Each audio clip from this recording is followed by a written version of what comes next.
పవన్ కళ్యాణ్ నటించిన హరిహర వీరమల్లు జూలై 24న థియేటర్స్లోకి రాబోతోంది. ఈ సినిమాకు బాక్సాఫీస్ దగ్గర ఎలాంటి పోటీ లేదు, సోలోగా రిలీజ్ అవుతోంది. దీనికి ముందు థియేటర్లలో ఆడుతున్న పెద్ద సినిమాలు కూడా ఏమీ లేవు. దీంతో 90% థియేటర్లలో హరిహర వీరమల్లును వేస్తున్నారు. 2 తెలుగు రాష్ట్రాల్లోని అన్ని ఏరియాల్లో ఇదే పరిస్థితి కనిపిస్తోంది. సింగిల్ థియేటర్లన్నీ వీరమల్లుకే ఇచ్చేస్తున్నారు. ఇదే ఇప్పుడు కింగ్డమ్ను అయోమయంలో పడేసిందే. ఉత్తరాంధ్ర, సీడెడ్, నైజాం ఏరియాల్లో వీరమల్లుకే మెజారిటీ థియేటర్లు ఇచ్చేస్తున్నారు. మరి వారం రోజుల తర్వాత జూలై 31న వస్తున్న విజయ్ దేవరకొండ కింగ్డమ్ మూవీకి థియేటర్లు ఇస్తారా లేదా అన్నది ఇప్పుడు సందేహంగా మారింది. సౌత్ ఇండియా షాపింగ్ మాల్ లో బ్లాక్ బస్టర్ ఆషాఢం #1 కిలో సేల్. కంచి పట్టు చీరలపై కేజీ కొనండి, కేజీ ఉచితంగా పొందండి. అన్ని రకాల వస్త్రాలపై సరికొత్త స్టాక్ తో up to 66% of. South India shopping mall, Telangana, Andhra Pradesh.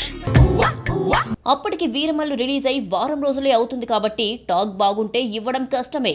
ఒకవేళ టాక్ అటు ఇటుగా ఉంటే ఏమైనా థియేటర్లు ఖాళీ అవ్వచ్చు. కానీ కింగ్డమ్ కోసం వీరమల్లు నుంచి 50% థియేటర్లైనా ఇవ్వాల్సి ఉంటుంది. ప్రస్తుత పరిస్థితులు చూస్తుంటే అది జరిగే పనేనా అనే అనుమానాలు వస్తున్నాయి. ఎందుకంటే అదంతా ఈజీగా అయ్యే పని కాదు.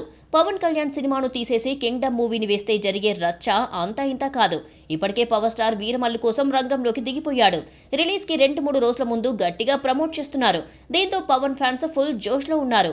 సినిమాకు హిట్ టాక్ పడితే థియేటర్లు షేక్ అవ్వడం గ్యారంటీ. మరి కింగ్డమ్ మేకర్స్ ఎలా డీల్ చేస్తారో చూడాలి.